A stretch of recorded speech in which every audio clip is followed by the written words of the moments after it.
My name is Ellen. I'm the librarian here at the Ingersoll Library, and we're so excited to have this presentation here in the community tonight. I'd like to start us off with a land acknowledgement. So we acknowledge that the land on which we gather is the ancestral lands of the Haudenosaunee, Anishinaabe, and Adirondack Neutral. This land is shared with us through a treaty relationship governed by the Upper Canada Treaties. As co-inhabitants of Turtle Island, we are grateful for the opportunity to meet here. We thank all the generations of people who have taken care of this land. May we be careful stewards of the land like those who have come before us. So welcome and thank you for joining us tonight. We're very excited to have this here in our community.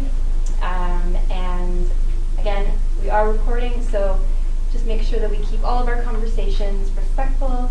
We will have questions at the end of the presentation. And I will let our wonderful panelists introduce themselves. Our panel speakers will include Justin DeWaard. He is the Regional Director of Indwell. Jaclyn Seeler, who is the Director of Supportive Housing at Canadian Mental Health Association Thames Valley. And Jade Davies, who's the Team Lead and Housing Case Manager for the Oxford County Community Health Center. So thank you very much for being here. We'll go to the next slide, or the first slide. So who is the Oxford Housing Action Collaborative? Formed in 2019, comprised of representatives from the local healthcare sectors, nonprofits, and members of the County Council.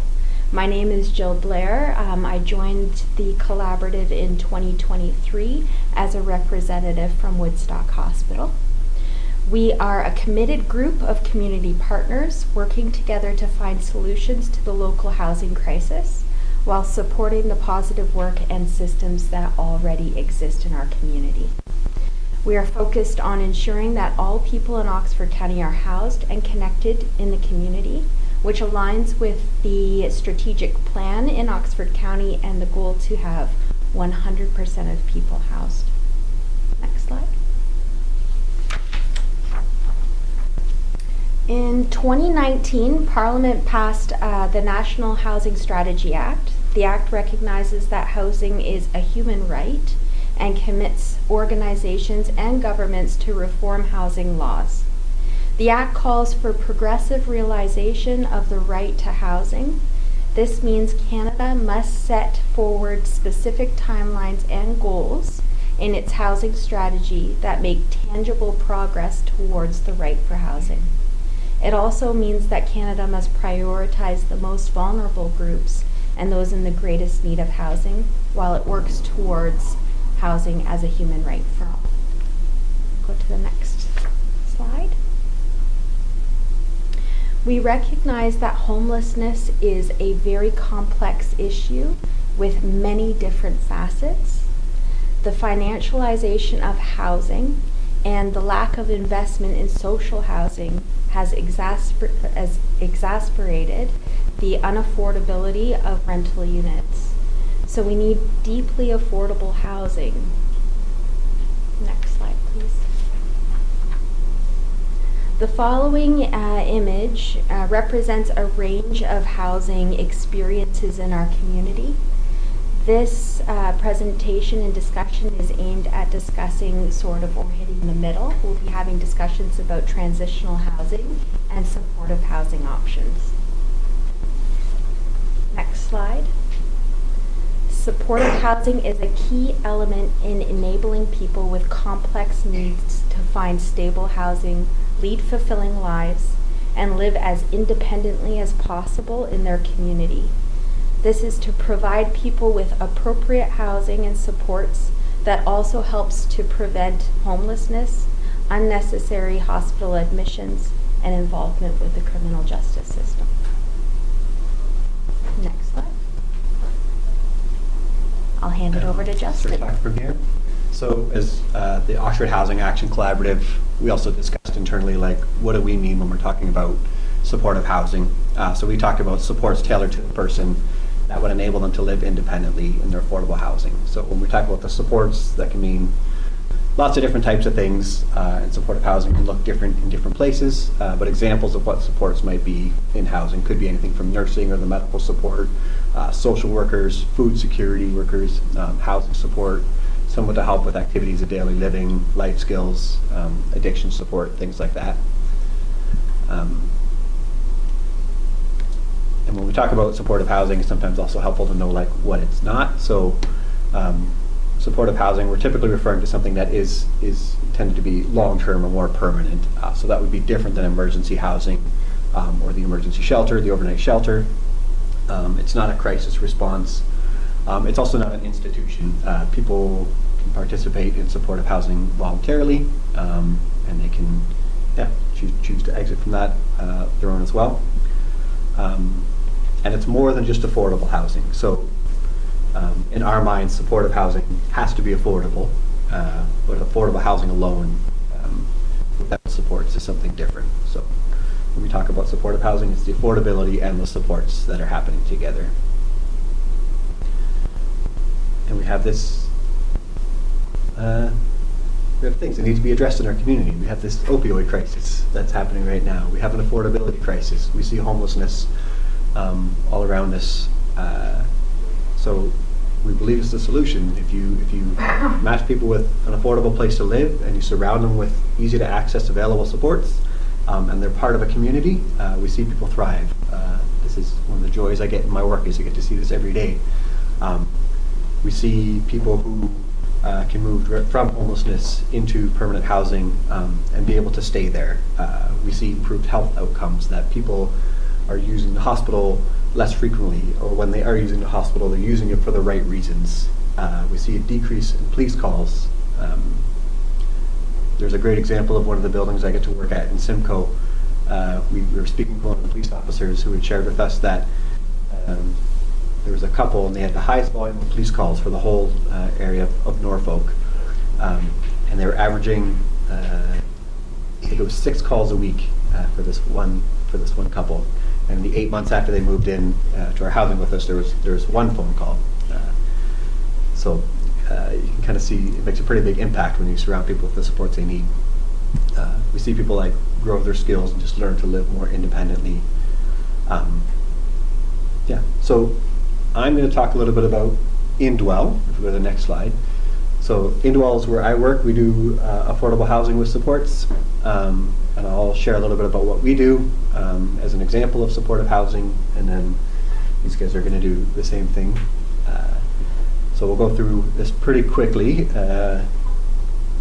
We keep going past. So we talk about us. It's one of the slides up there. So Indwell's been around for 50 years, and we do supportive housing, and we know that supportive housing is a solution to homelessness. And our mission statement says that we're a Christian charity that creates affordable housing communities to support people seeking health, wellness, and belonging. So we're supporting people. That definition of health, wellness, belonging is pretty broad, can probably include all of us. Most of our tenants are individuals that are living with a diagnosed disability, often a mental health diagnosis. Addiction is very common. And when we talk about affordability, we also mean something that's deeply affordable. Often the provincial definition of affordable is set to what average market rent is. So average market rent, if you go on Kijiji and try to find a 1-bedroom apartment, is probably somewhere in the range of $1,300 or $1,500 right now. That's not affordable. If you're on Ontario Disability Support Pension and you're making $1,100 or $1,200 a month, and average market rent is $1,500, that's not affordable. The math just doesn't work for that. So we talk about deeply affordable rents that need to align with what disability prevention provides. So for us, that's in the range of about $550 a month. The other thing we talk about that's so important is this idea of community, that when people are connected with their neighbors and have that greater sense of safety and security, they thrive and do better. When you're connected with a broader community, your public library, your family doctor, the YMCA, all of those things, having that connection helps people feel safe and do well and have better health. We talk about, we can move to the next slide. We are a Christian organization, so I always like to share like why we talk about that, because it does inform our values. So our housing is open to everyone, regardless of what you believe. But our values are informed by our Christian faith and this idea that every single human being has dignity and worth. And that's not something I can give to you or you can give to me. That's just inherent in who you are. And we're trying to honor that dignity by the work that we're doing. This idea that we want to love our neighbors, and we think that's a really good thing to do. And having hope for a future. I want that for myself. And we see that in our tenants, that when people see a future for themselves, life is better. There's better help. Our next slide here talks a little bit about the levels of support that we have. And I apologize, I'm just going to try to run through a lot of this information really quick. But at Indwell, we have a spectrum of support. We talk about, at one end, we have our standard support programs, and at our other end, we have our enhanced support programs. And really what that means is our supports can wrap as closely or as loosely around the tenants as is needed. So in our more standard support programs, there's somebody on site during the week, not necessarily overnight or every day of the week, but there's somebody on site, and they're doing things like helping with problem solving. If you have conflict with a neighbor, if you need help learning a new skill, there can be that person there who can coach you. Also, a big part of their role is just trying to help coordinate events or help tenants run events where people can get together and just get to know your neighbor. And that can be things like coffee time, or doing a budgeting class, or having a potluck together. Doing apartment checks is also an important part of what we do. So in every one of our programs, we have a regular scheduled time where we go with a tenant if they're available, or if they don't want to be there, we'll do it for them. Where we inspect their apartment, and it's looking at things like maintenance concerns, but it's also pest management, a big part of what we're doing. So making sure that apartments being taken care of in such a way that we're not attracting pests, or if there are pests, that can be dealt with really quickly. Nobody likes to talk about bed bugs, but if we can have those conversations openly, we can deal with it. And it's way easier if you see one bed bug to treat it, and it's not a problem. It's really hard to catch up when nobody's talked about it for months, and now apartments infested. So that's, again, just another example of support we have. At the enhanced support side of what we do, Indwell is also funded through the Ministry of Health. And we have on-site nurses, and addiction support, sometimes social workers, recreation therapists, things like that. And that's where we're more closely wrapped around in terms of how we're supporting tenants. So we can help with things like supporting them while they take their medications every day. If there's wound care, making sure they get to that. The nurses can fulfill doctor's orders, and also coordinating conversations around addictions, because we know that's a very real part of our work as well. We'll scroll through the next slides pretty quickly. This is just examples of some of the programs that we have. So Harvey Woods Lofts is a building that we have in Woodstock. This is 80 apartments. And then the next one is Blossom Park. So Blossom Park is 61 apartments. And I like to show those pictures as well, because just because housing is affordable doesn't mean it has to look cheap. So we do try to ensure our apartments look really nice. I don't think it's public knowledge yet, but I think in province we get to pick up an award because our architects made Harvey Woods Lofts look nice, so that's going to win some award next week, which I think is pretty cool. And then the next slide, the background here is Railway City Lofts, and I think this speaks to just how we're continuing to innovate in the type of housing and supports that we provide. So Railway City Lofts was designed with the intention of supporting people who have been chronically homeless for a long time, have significant mental health, have significant addiction, and helping them transition into permanent housing. This was a new model for what we were doing about 2.5 years ago, 3 years ago.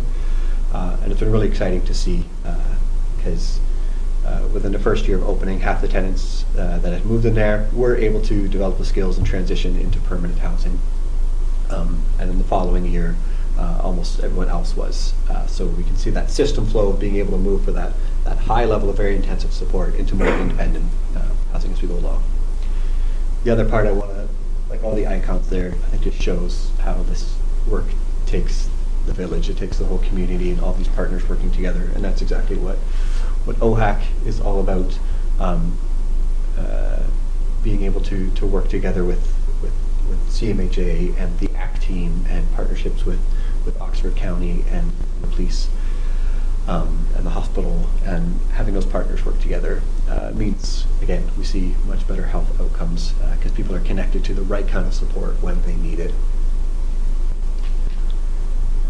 And the next picture I just put up, because there's pictures of people, and really that's at the heart of everything that we're talking about. We want to see people thriving, so I just like these pictures of tenants cooking together and having a barbecue together, just playing cards.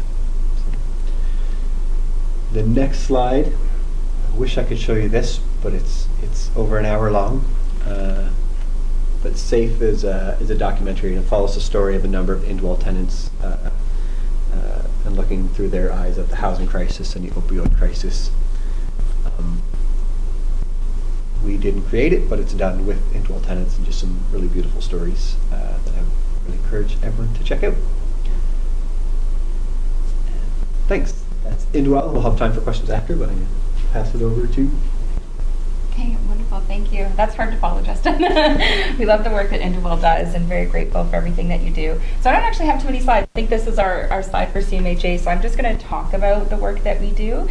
So CMHA throughout London and Middlesex, so we're across regions as well. We have, I think it's between 850 to 1,000 units of housing, but how that's operated looks very different in the various regions.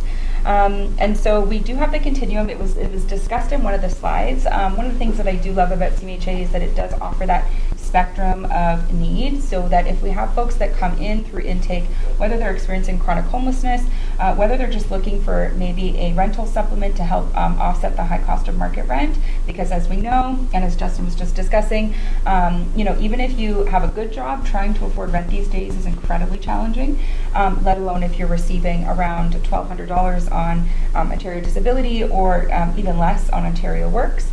Folks that are receiving Ontario Works or social assistance are getting about $500 a month for shelter. So, I mean, that does not pay for much these days. It doesn't go very far. So it's incredibly challenging. So we have folks that come through the door that might just be looking for that rental supplement to be able to live independently in their own unit with some light touch supports. And then we'll have folks that come in and they're actually looking to more build a community that's going to help stabilize them through their housing journey. And then once they get stabilized, they might be able to move towards independence. We also get folks that come through the door that, again, may have decades of chronic homelessness and really require that intensive support in order to stabilize in their housing. And for some folks may always require some level of supports in their housing, and that can look different for every individual. But then there's also folks that once they get that really good support for themselves and build independence in their community and interdependence with their supporting community, they actually really thrive and they can move towards that continuum and live independently or with some light touch support. So the goal is to be able to offer that continuum no matter who comes through the door, what their experience has been, or what their need is, that we're hopefully going to be able to offer something to individuals. So when I talk about rent supplements, we have what's called independent supported units. They're across every region. So we have them in Exeter, Elgin, Strathroy, and then London as well. We also have what's called housing with light touch support. So let's say an individual comes through to the agency and they're just looking for, maybe they've lived in on their own and they weren't successful, and unfortunately we've seen that a lot where folks maybe get matched to a unit in the community and they don't have the right supports, and then unfortunately they're back living on the street. So the hope is to actually end that cycle of homelessness. So some individuals come in and they actually just require light touch support. So we have what's called supportive shared living units. And in those units, individuals that want to build community with each other, this really allows for that, which is really nice. So we'll have folks that move into a home together, so they might share the kitchen and bathroom, then they have their own room that they stay in for privacy and things like that, but they're able to come together, as a community entity, which actually really supports their stability. And for some, we've seen, again, some individuals become really successful in their stability through this model because of the community aspect, because they're building relationships with each other and learning how to live almost as a family unit, which for some folks, maybe they haven't had the opportunity to do that before. Most of the individuals in supportive shared living apartments, while it is light touch support, we still consider it supportive housing or a model of supportive housing because of that community aspect and because an individual or staff is still attending on site. Most of the individuals in this form of housing would still, they might be able to cook for themselves. They can do laundry, but they might just need that support of a worker to kind of show them that or do some of that skill building in the home with them. And then monitoring to make sure when they're cooking that they're turning off the stove, those types of things. So they'll receive that light touch support, which can be really helpful. And then again, as they're building relationships with folks in the home, they're able to support each other in those life skills as well. So we have models that look like that. We also have what's called supportive living apartments. And this can be really helpful, again, when we're looking at the housing crisis. There isn't always the ability to purchase units. Although CMHA does have some of units that we own, we also love to partner with community partners that hold those units, like Indwell, for example. And it's really awesome. It's a great way to partner with other folks in the community because not only then do folks get a unit, but then they get the additional supports that they might require. And when you've got two agencies coming together to make sure that those folks that maybe require that higher level of support, it really does do wonders for people's housing stability long term. So we do have what's called supportive living apartments, and there we like to partner with whether it's rent-to-geared income partners. So for example, in London, there's the London Middlesex Housing. They run a lot of the rent-to-geared income units in London. And so they would have units that they would offer our agency. In return, we offer the supports to the participants that are living in those individual homes. So it's still lighter touch support. Or for example, like in Oxford with our partnership in Indwell. Really grateful for the partnership there, where again, they're offering units and support, and then we'll offer additional support to those participants and work alongside each other. We also have housing with higher levels of support. So this is all still on the continuum of supportive housing. That can look like, now transitional housing, I think it was Justin that spoke to this, is not technically supportive housing, but where transitional housing can help on the spectrum is you might have folks that come in and they just need, that they might be in crisis and they need a couple of days where they just get a bed to sleep in, they get meals potentially, or they get to make connections to resources. Things like this can be really helpful. Things like resting space, 24/7 resting spaces or transitional spaces are costly. So when you're looking at functioning those with trying to get them funded through the province or the feds, it can be a challenge because they are costly, but they're so important to the spectrum of housing because they are an entry point for folks to come in, to get that sleep, to get connected to resources, and then the intention there is you're going to build that relationship and that trust with individuals and then help them move into supportive housing that could help them long term. So that is the goal. So we also offer transitional units in Elgin, which is great. It's actually run by Sandy, the manager back there. And so in that case, we're able to make connections to folks that may be experiencing chronic homelessness. And then again, the intention is that by building those relationships, we're opening the door for supportive housing units that would suit their needs, whatever that may look like for them, because every individual is different. And so with the higher levels of support, sometimes it is those transitional crisis beds, and then we're moving them along the continuum. And that can look like we have community homes for opportunity. That's another model within CMHA's supportive housing.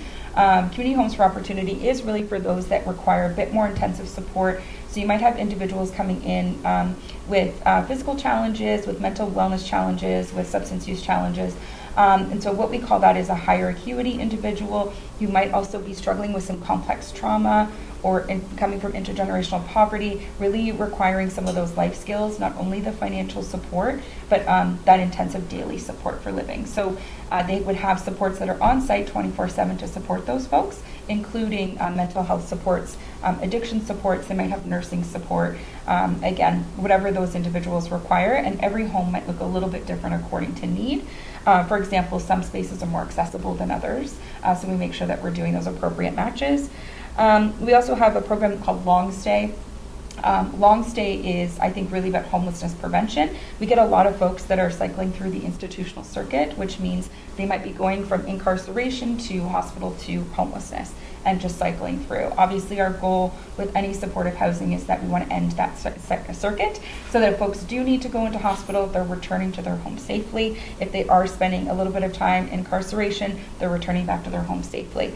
And so something like long stay, although the referrals come from the hospital, because most of the individuals there have a lot of physical challenges that they need support with, including PSW support and nursing care.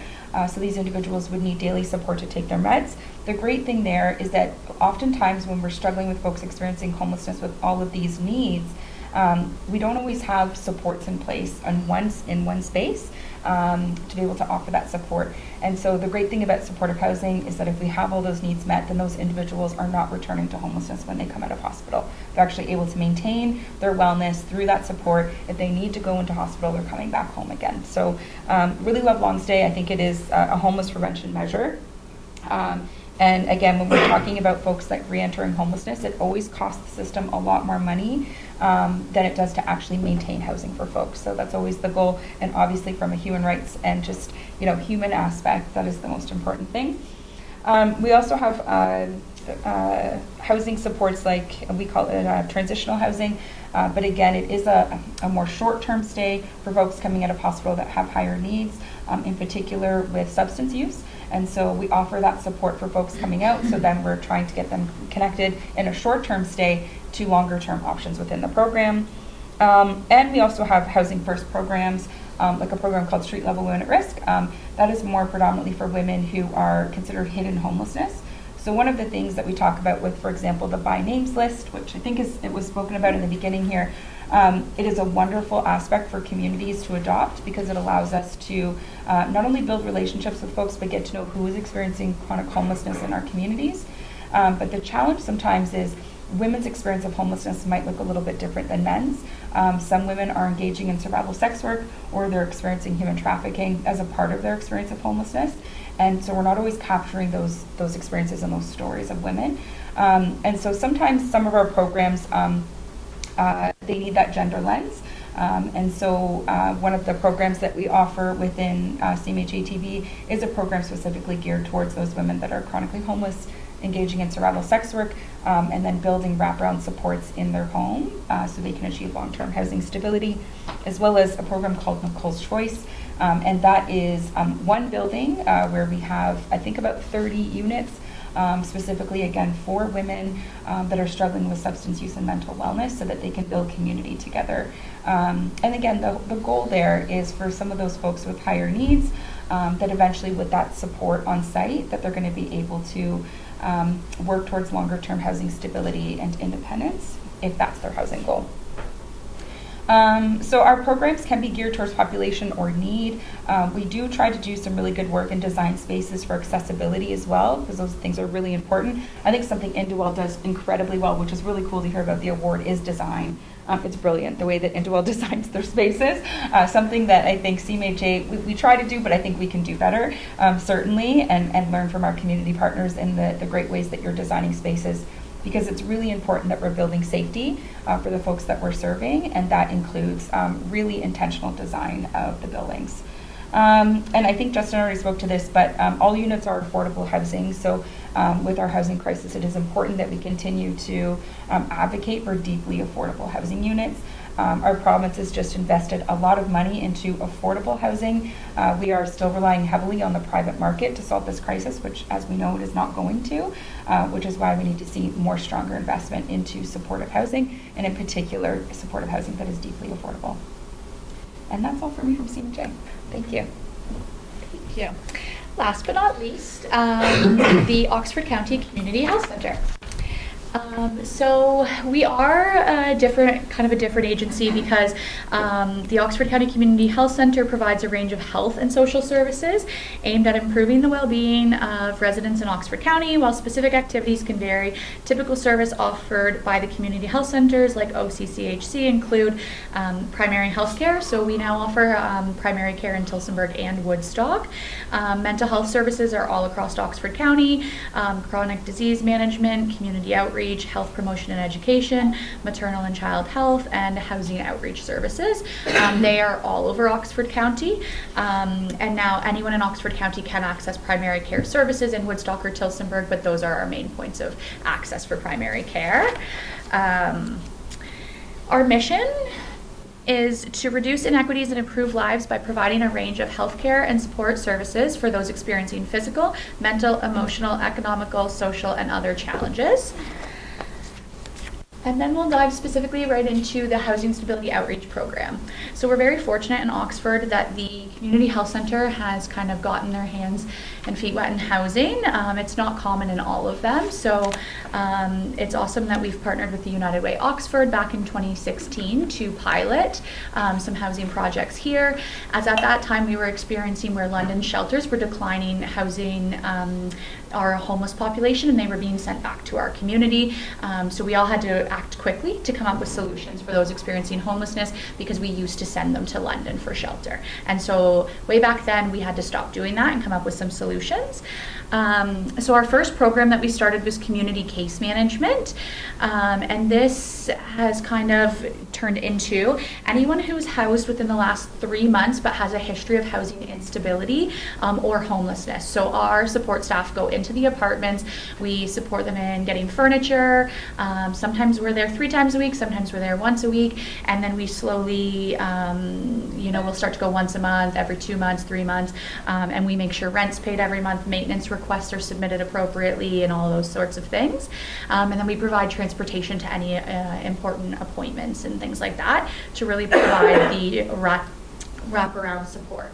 And then we do eviction prevention, so anyone in Oxford County who receives an eviction notice can call us, and we support with the Elgin Oxford Legal Clinic. And so right now they're swamped, so we're supporting with uploading documents to the portal, providing technology on the day of the hearing. Sometimes we even speak in hearings as a witness to things that may have happened with landlords, things like that. And we ensure that all your evidence is submitted to the portal, and that you have a fair chance at tribunal. And then we support you with obtaining duty counsel. So we follow you through the whole process and make sure that we get to save those evictions. And then transitional housing, which we're here to talk most about. So it's not just a room rental. Participants must be willing to participate in life skills programming, agree to the guest guidelines. They're there to keep everybody in the house safe when it's communal living, engage with this transitional housing worker on site Monday to Friday, have goals to achieve with our supports, and be open-minded to other supports such as referrals to CMHA and some of their addiction support team, community employment services, things like that. Next slide. So the definition of transitional housing, it's a supportive yet temporary type of accommodation that is meant to bridge the gap from absolute homelessness to permanent stable housing. So sometimes we just need to give someone an opportunity to have 1 year with a roof over their head where they can attend all their doctor's appointments and get everything kind of in line, learn some life skills such as cooking, cleaning, pay off some old debts, things like that, where then they can move into somewhere stable and permanent. And like the other panel members mentioned, something that's appropriate. So we really stress that. So whether they need supportive housing where we transition to Indwell, or they need a rent geared to income unit, so we, through the by name list, will transition right into a geared to income housing unit with a case manager attached to follow for success. It's case by case. We do an individualized support plan for everyone. So the Lighthouse in Tillsonburg has 7 rooms and 1 full-time staff, and Huron House in Woodstock has 14 rooms and 1 full-time staff. And so Lighthouse is going to be very comparable for Ingersoll community. So like I mentioned, we do life skills coaching. So right in the program, we offer the cooking, cleaning, budgeting, conflict resolution, which is a big one. Living with 7 other people really helps you learn to be a good neighbor and kind of mediate conflict, things like that. Time management, so attending appointments, making sure transportation's set up, and then system navigation, because the system can be very confusing at times. So the support staff is on site Monday to Friday and can help with any, food bank appointments, all of that kind of stuff. And then more external wraparound supports. So right through the community health center are the ones kind of in the middle on the white there. So we have the transitional housing workers, we have access to a dietitian. Over the last few years, we've been fortunate where anyone in transitional housing was able to get a primary care physician through the community health center. Now, as people are entering the program, we are having to wait for that as our rosters are full, but that was a really cool opportunity for that little while. Counseling and group therapy, so we're able to skip some of those wait lists and get, access right to counseling. We have a chronic disease nurse practitioner who goes over medication, comes to the house once a month, we'll do blood pressure, all that kind of stuff. And then we are fortunate that Toyota donated a RAV to the Oxford County Community Health Center, and so we always are able to transport clients because transportation can often be a huge barrier when housing seeking. So we take them right to the viewings in community if it's a market unit and things like that. And then kind of on the outside, the blue are all of our community partners that we make internal referrals to, as well as can transport them to any of those appointments to really wrap them around with all the supports that they need to be successful. The next one, so these are just some photos of a room at Huron House. So the rooms at Huron House, they are a little bit smaller than the Tillsonburg House. So this is one of our smaller rooms, but they all come equipped with a fridge, fully furnished, and then all the common areas are shared. So kitchen, bathrooms, living rooms, and things like that. So for the lighthouse photos, you'll see the living room. It does have a TV and everything now. This was when we first opened. May of 2023. So you'll see like the bedroom, that's one of the larger bedrooms, but they are a little bit bigger. And so that one is a main floor. So we do in Tillsonburg also have some accessible units, whereas Woodstock, there is 4 to 5 stairs into the basement where all the common spaces are. So the lighthouse was actually purchased by the United Way Oxford. So it's a unique partnership where Woodstock is a private landlord that we pay rent to. It started where he was just a really nice guy in community. We moved people into his units, and then he bought this property and said, hey, what can you guys do with this? Do you have any ideas? So that's how we started transitional housing in May of 2020 as a COVID pandemic response. And then we've just continued to expand. So some stats that would be comparable to our future project here in Ingersoll so the lighthouse, 7 currently remain in the program. 3 have moved into rent to geared to income housing, and keeping in mind that they were fully furnished, so brand new mattress, all of that stuff when moving into those apartments. 1 moved into our friends down here, Indwell supportive housing, and 1 moved into a community market rental in Norwich, closer to their workplace, and then 1 unfortunately discharged to hospital. Where their needs then exceeded what we could provide within our transitional housing program, and so we were able to transition to another housing with related supports program in the community. So this is just kind of our funders. So currently Reaching Home Canada, which is the federal government, funds one of our positions. United Way Oxford funds our transitional houses for Tillsonburg and in the future Ingersoll. And then Oxford County Human Services is a really good partner where they support with last month's rent, and pretty much we can call them when we're stuck with anything, as well as they do provide some programming dollars to us. I will skip the Alan's story one. So yes, we'll go to this one. So to talk a little bit further about the new project, we do currently have an Ingersoll transitional housing program that will be coming. So we were approved, some may have seen the public document through the RFPs through Oxford County Human Services. And so United Way Oxford is currently just waiting for the funds to flow through, and then we will be purchasing a 5 to 7 bedroom home here in Ingersoll, where we will offer very similar to Tillsonburg. It will be very similar. In Tillsonburg, for example, we offered an open house where the neighbors got to come in, see the house, see what programs we were having, see all the cameras, like it's all very secure.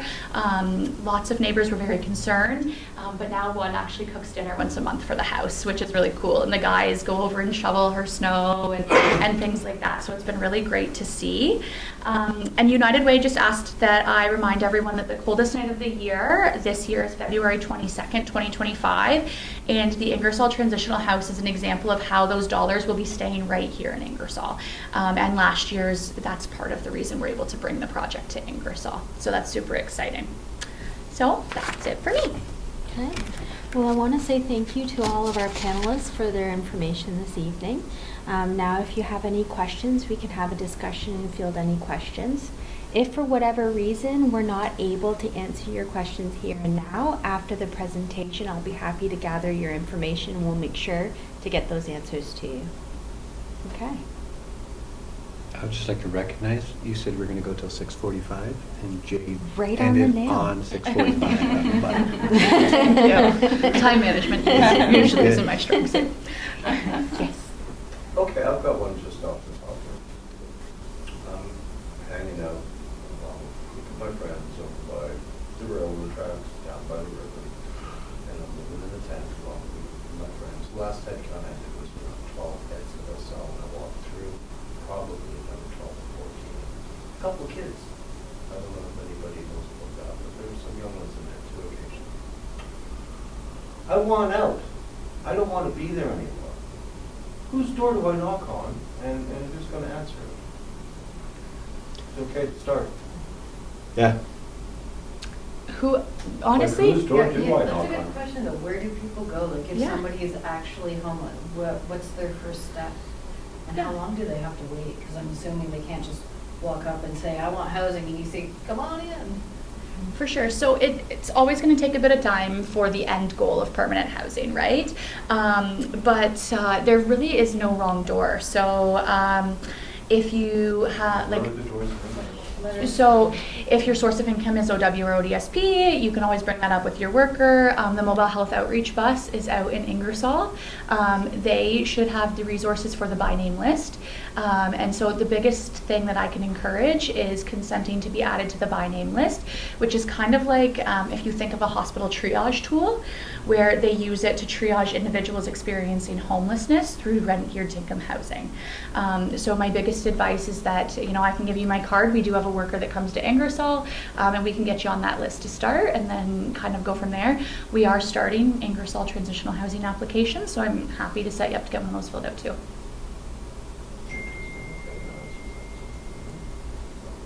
Yeah, so we really tried no wrong door. So any agency in the community, if you go into the employment center, they should have the resources to direct you to the right person too. Avenue. There should be, hopefully. Okay, so just a really stupid question. No. Why are they down? Why are they still homeless? Why are they still homeless in Ingersoll? I think, well, the rising cost, so we have a massive housing crisis that's happening across Canada. And I mean, I think anybody that, this has been decades in the making, because we're not seeing the same investment in housing that we need, in particular in deeply affordable housing. So even though there's all these great programs, it doesn't match the need, right? So, and that's the challenge. It's a great question, and one we need to keep asking, and one we need to keep advocating for, because even though, and we see investment, and this is wonderful, we want to see that continue. We need more transitional housing, we need more supportive housing in our communities. The reality is that because of the way our policies are in place, they don't actually, the way our Canadian housing system is set up is that it doesn't, even though we believe in a right to housing, that's not how it's structured for people. And so housing affordability is still out of the reach for so many Canadians. Even those with good paying jobs, it is so hard to find affordable housing. And then again, you take folks that, for multiple reasons, and often it's around systems that are oppressing these individuals. So by no fault of their own, they're now sleeping outside. They don't have the income to pay for housing. And then there's even more barriers to it than that, right? Because we're relying so heavily on private market to solve the crisis from a legislative standpoint. So I think we just need to continue to advocate together as a collective voice that, yes, these resources are so important and we need them. It's not going to solve the total issue of the housing crisis. We need more funds invested into supportive housing, into transitional housing, and we have to stop relying on the private market to fix the issue. I think it's also important to recognize that currently all the services are located outside of Ingersoll.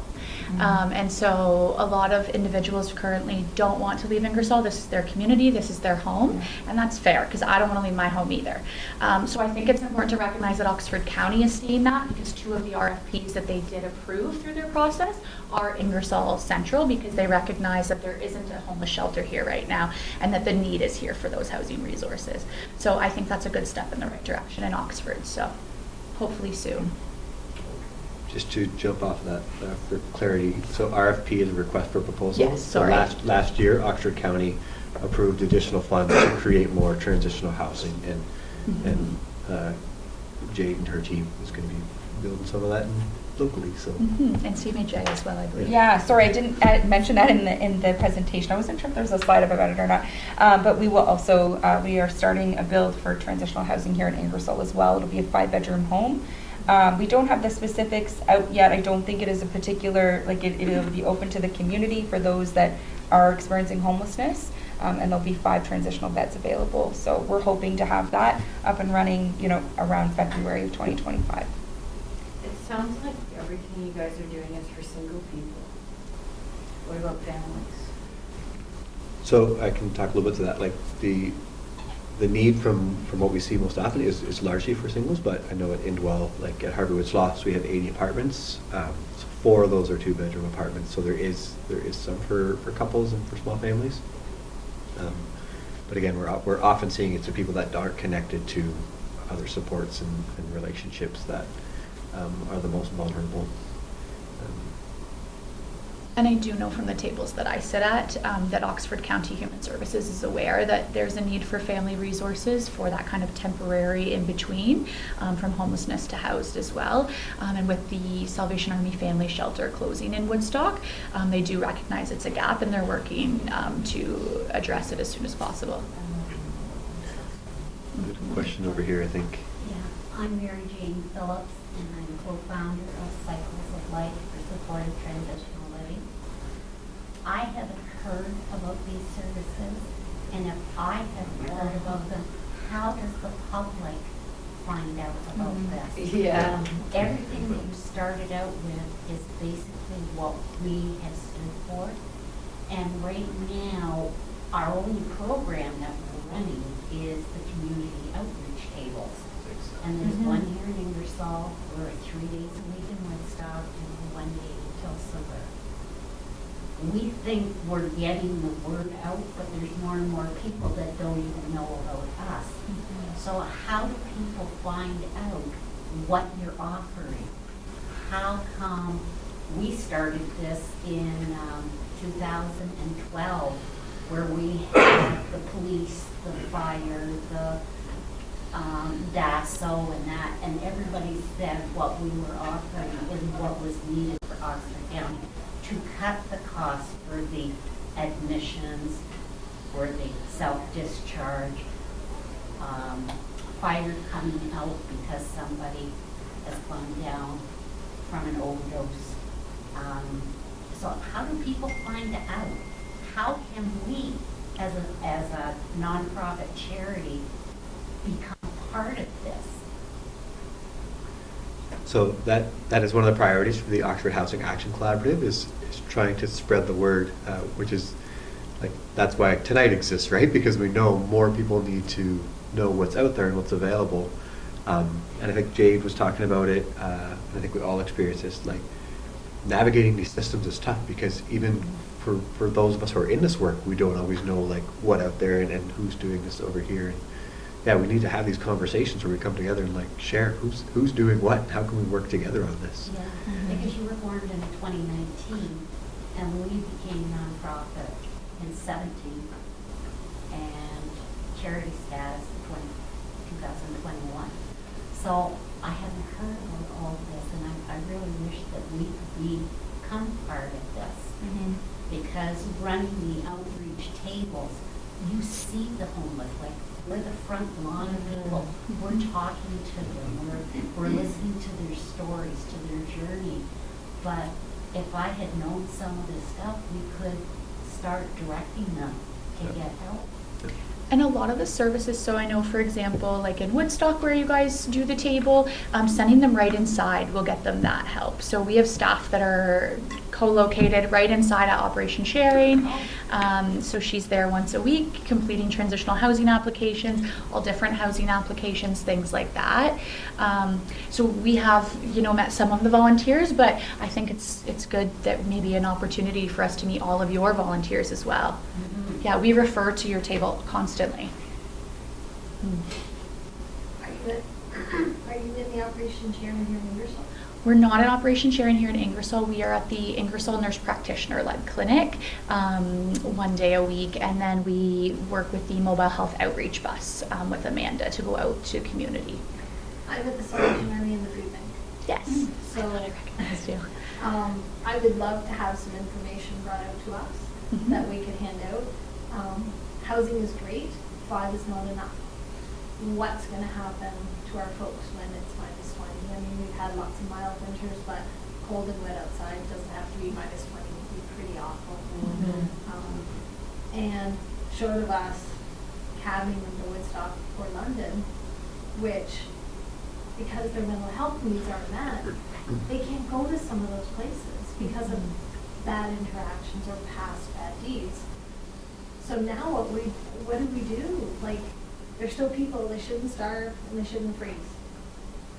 But I have no resources to help them. So I'm really stuck.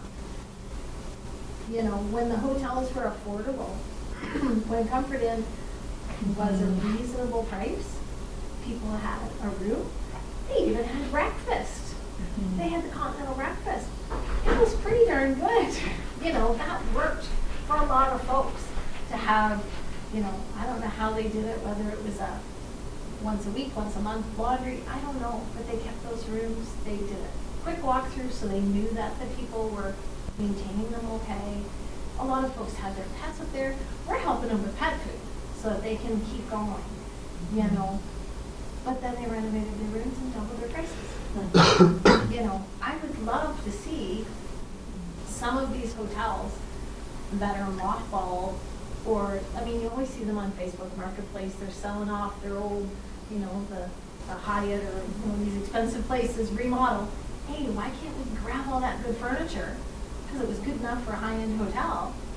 Let's house some of these people in hotel style accommodations with the mental health support, with food, so that they can get back on their feet. And realistically, some of these people are never going to be in the regular apartments. They need that extra help. They need that extra support. If it sounds like you're doing an amazing job, you just need more of it.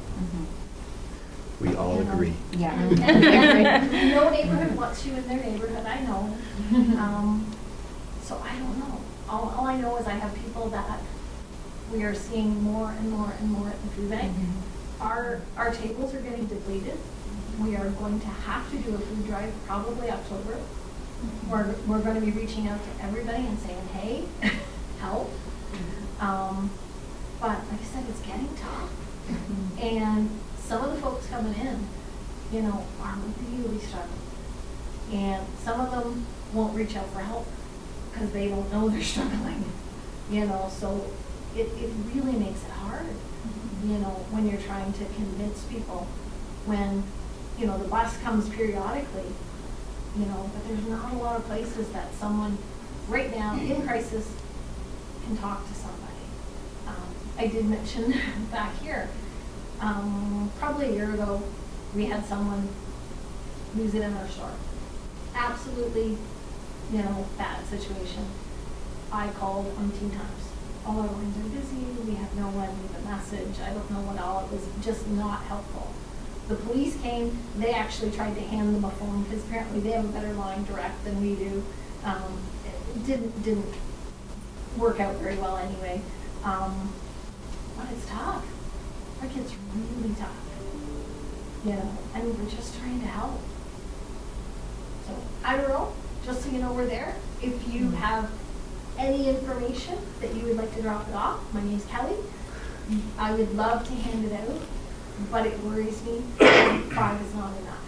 Like, really, are we just supposed to put them on a bus and send them to Woodstock or send them to London? Like, what would your advice be to me in the food bank with somebody coming in saying, I'm just freezing, what do I do? So one thing I would say is, like, I think we all feel the same way, even though we work in housing, it's not enough, and we are on the front lines of that, seeing that it's not enough. And so I think the sad reality where we're coming to, even though there is more investment, is that is the experience across the board, no matter what you do, where you work, what your role is. It always feels like you don't have enough resources to support the need. And one thing that, even though it was COVID, it happened during COVID, and we were all really grateful for the investment in winter responses. The government is no longer giving resources for winter responses. So then they're coming to agencies and expecting agencies that are so under-resourced and understaffed to then also find a winter solution. And so all of the ideas of, like, for example, using hotel spaces, these are things that have worked in the past that can be successful short-term, but the challenge is it requires money, it requires dollars, staffing to support those builds that housing providers don't have. Like, we just don't, we're already understaffed. I do think, again, it goes back to that advocacy around advocating for more housing, advocating for more supportive housing, and staffing. One thing that we brought forward about what we're doing to a lived experience advisory group, and they said, this is great, but where are we getting money to also staff the relationship piece? Because that is the key component to success of any housing model that we have, is having staff to support relationships and trust building and walking alongside people along their housing journey. And so I think that, even those folks that are coming to London, we're seeing more and more first-time people experiencing homelessness than ever before. And I think that that's happening everywhere, no matter where we look across Canada, because of this massive housing crisis, we simply don't have the resources. What I will say is there's some really hopeful things coming forward around development. I think across the board, even seeing Indwell, I know Indwell is doing incredible work in building more development. CMHA is going to be doing more development, not just 5, but more development around supportive housing. And we need all of the community partners and resources to continue that, because we can't do it alone. We need community partners to help us, but I feel like everybody's in the same boat right now. Like, we don't have the resources to meet the need.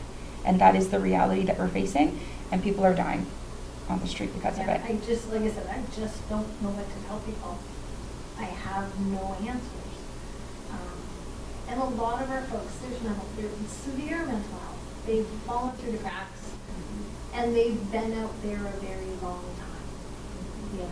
I have some of them that in the worst of the weather may resort to going to family, but without mental health supports, it doesn't stick. They resort to going there, but then family can't do it either, because they don't have the support. So go ahead, sorry. With that being said, through CMHA, there is Family Cares program that's being run in Woodstock, and it's a 12-week course, and it started last night. And I went to it, and it's for families who have a family member who is in crisis, substance abuse, to take care of yourself. So I highly recommend getting a hold of CMHA about the program Family Cares. See, the hard part is I don't often see that other side. I get them, the individual coming to me saying, this is great, I'm going to go live with my brother, and then we're going to do this, this, and this. And then 2 months later they're back because it didn't work out. Or they've gone home and this is great, and then they come back. Do you know what I mean? So I only see the aftermath of it. I don't always, I don't know the family directly, I only see the victim.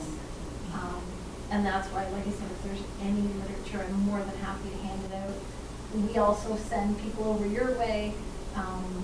We kind of have a list, and I find all the community groups are working really, really well together. Like I said, I worry for those folks living out in the encampments. Weather's going to get worse. We're seeing newer faces all the time. And what I'm seeing is not newer faces from Ingersoll. These are folks coming from other places. Yeah, no. At our table yesterday was a record for Ingersoll. 111 people came for assistance. Are you guys still at the Masonic Hall? Yes. So that's the food aspect, the food insecurity part. And we really want to get into the housing. The hard thing is transitional is great, but then like when nothing is affordable, what do you transition people to after the transition is over, right? I worked in transitional housing in Toronto, and that was one of the biggest challenges. Was one of my jobs was getting people into housing afterwards, and most of them ended up having to rent some crappy room in a dingy part of town that was probably bad for their mental health. Yeah, and we really try, from our perspective for transitional housing, so we do extensions past the 1 year. Like, we don't force anyone out the door into anything that is uninhabitable or unaffordable. That's not going to set them up for success as much as we can. You know, everyone has a choice in what they move out into as well. But you know, we have really great partnerships with Indwell, and we, you know, communicate with their intake team on a regular basis, update the status of our clients, you know, and we really try to work through that housing continuum, as well as rent geared to income through Oxford County Human Services. They're really trying to be supportive and house individuals straight from transitional housing and into that permanent housing. Yeah, the actually Ingersoll also just received some more dollars. So a couple of good investments that have come down is one is called the Canadian Ontario Housing Benefit. So folks can directly apply for that through their county. And I think that benefit is particularly helpful for families with children, you know, that don't want to obviously enter a shelter system or be living in an encampment. They can apply for that. It's called COB, but Canadian Ontario Housing Benefit. It does help offset the high cost of market rent, so as Jade was speaking to. And then the other benefit is rent supplements. So again, as Jade was just speaking to, but the rent supplements are available in most counties now. And it's the way that the government is trying to support the housing crisis, but what it does do is help people be able to move out of transitional housing into their own apartment that isn't just like a room to rent, but actually affording like a true nice apartment for a family. And to access those, you would go through your Ontario Works case manager if an individual is on Ontario Works, and if their source of income is not Ontario Works, they just call the main line and say that they're interested in a rent supplement or a COBE benefit. Has there been a conversation with Habitat for Humanity about housing? Yeah, we work really closely with them. So they're part of our partnership for furnishing apartments. So they do the program where they furnish an apartment for a very discounted rate for us, but no conversations specifically on their like building of a home program. I believe those kind of come every so many years based on funding and things like that for them.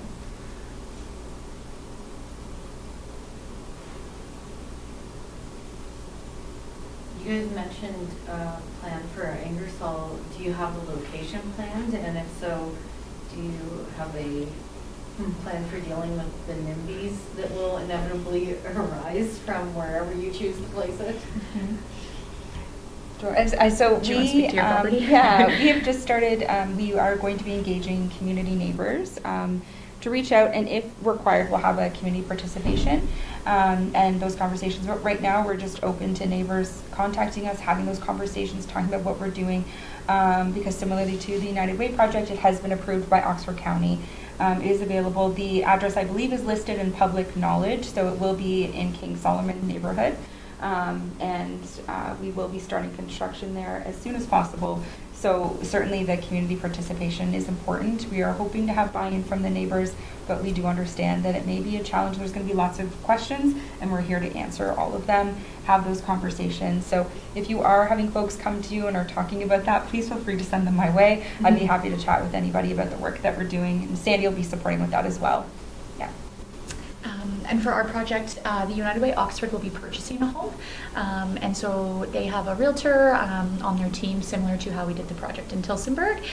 So they will be looking for something that we are able to either turn into a 6 to 7 bedroom or already has the space with good size common spaces and things like that. They do have a couple properties in mind locally, but we're just waiting for the funding to flow through so that then they can proceed. But as soon as they do find a property similar, they'll be engaging neighbors similar to what they did in Tillsonburg, and, you know, letting people tour, that type of thing before it's ever opened. And, you know, we provide all of our after hours contact, all that kind of stuff as well, so that our team is very accessible to anyone in the community. So this is 2 buildings coming to town? Mm-hmm. And that would be 5 and maybe 6? Yeah, 6 to 7 in our building, depending. That's wonderful. And I know it doesn't sound like a big number, but we have to remember the whole housing continuum, right? So if we had 100 transitional housing units, we would be able to fill them all, but we wouldn't be able to move everyone along into permanent stable housing. Therefore, we wouldn't really be doing anyone any favors, right? And so it's easier to be supportive to a smaller number, and we see more success in the smaller number. Even till Woodstock, with our number of 14, we'll probably never do a one that's that large again. We'll stick to the like 6, 7 beds per house. So we're excited. I think you shared, like, you're supporting 6 or 7 people at a time, but like Yes. in Tillsonburg, through those units, like you're supporting 13 or 14 people over the course of a year, right? Yes, yeah. So depending on kind of the transition periods, so.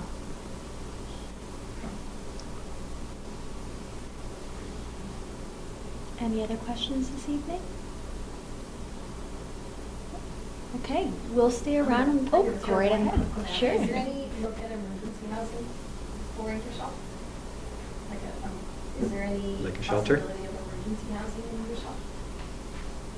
Ingersoll? Not to my knowledge. I think they increased the shelter in Woodstock last year. I don't know if there's any talks of adding. I know there's been conversations of need in the past, but you could reach out to Tim Dukes at Operation Sharing, and he'd be able to speak further to that. I know the Tillsonburg shelter is opening November 1st again, and I know Ingersoll residents typically do prefer the Tillsonburg shelter over the Woodstock one, so that will be an option as of November 1st. I just confirmed with Tim last week that they'll be opening again. Tillsonburg still has 12 beds? 12 beds, Okay. yeah. I know that one filled up pretty quick last year. Like, I remember hearing Some nights, yeah. That was the one in the church? Was in the- Yeah. But I mean, it doesn't hurt to have conversations with Tim and Operation Sharing. In Tillsonburg, that's how it started, was the Salvation Army brought all the agencies together. And, you know, everyone kind of started talking and making it happen, so. Now, why you said the one in Woodstock? Emergency shelter for families has closed. It's been closed for a little while now. And do you know why that was? No, I can't speak to that. They announced it to community.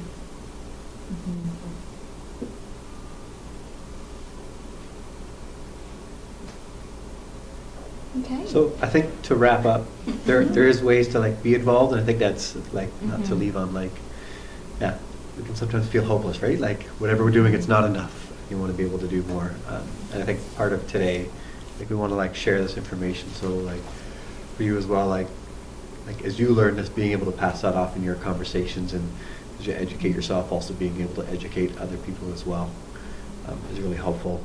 And also I think like even like whether it's advocating among friends, but also like among politicians or like people in those positions, to be able to say like, we need more of this. This is what I'm seeing, and we know there's solutions that work, and pushing for that. I have one more question. Like, I read someplace where the mayor and the hospital, and I don't know if it's CMHA or OCCHC, about the preventive for addictions with housing and supports in that, and that the hospital is going to be kind of the hub of all this. Is that right? I think what's happening is everybody recognizes that our community is in dire need of additional support. We have community partners who are dedicated and continue to work tirelessly to enhance the supports that are available. And there's always something in the fire. There's always some plan, some hope, some next project that we're working on. At this point, I think it's too early to comment on anything or any plans that are happening right now. but know that every day there's always at least 5 different plans to try and improve services and accessibility in our community. And I think our partners, as you can see here today, are working really hard to make sure that we're coming together, and we're going to start to provide this information and work together to ensure that everything is available and that people are more informed about the work that we're doing to try and help our community. So, to non-answer your question, it's too early at this point to answer any of those questions. I'm not entirely sure what the plan is or what's happening, but what I do know is that we're working very hard to make things happen. I'd like to be part of that conversation. Okay. There's probably many conversations. I think all of us are constantly advocating at different levels of Yeah. we could build this or we could do this, Yeah, and speaking always. with the province and the federal government, and There's always hope. different applications and grants go through. Yeah. So we're always trying to apply for those things and work towards that. But it's tough to speak about because for every 30 things that get tried, before one is successful, right? We don't want to speak about things ahead of time, right? What I can say, moderating it as part of this collaborative, I'm one of the newer members of the collaborative, and to be introduced to the work that's being done every day by so many different sectors come together, it's very nice to see. And so we continue to be dedicated to improving resources and services in Oxford County. Have you heard of Food Rescue Feeding Oxford? No? That's where Southgate, Cycles of Life, Seniors in Food Crisis, Mm-hmm. Brian Smith, who does Stitch, Mm-hmm. Lunch Bunch, and Operation Sharing have come together for a table, and they're going after big food product, rescuing it for us to divvy it. I have heard Then- about that. And then Mhm. other organizations that Yeah. can use it. Yes. That's So awesome. That's That's a very amazing. new one that has just, Mhm. we started in February meeting. Yes. Yes, I heard Tim talking about it. He's very excited.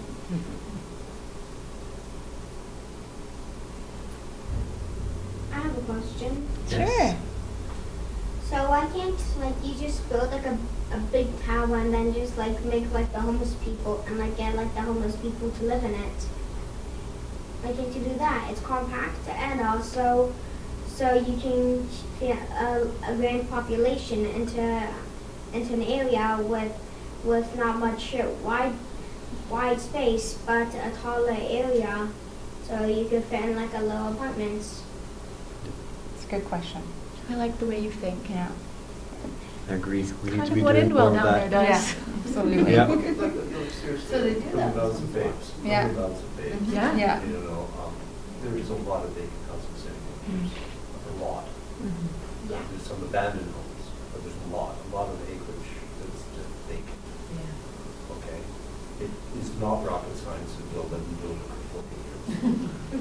If I can do it, I can do it. Seriously. It's money. There's something going on here. There's a disconnect happening between the need and the actualization.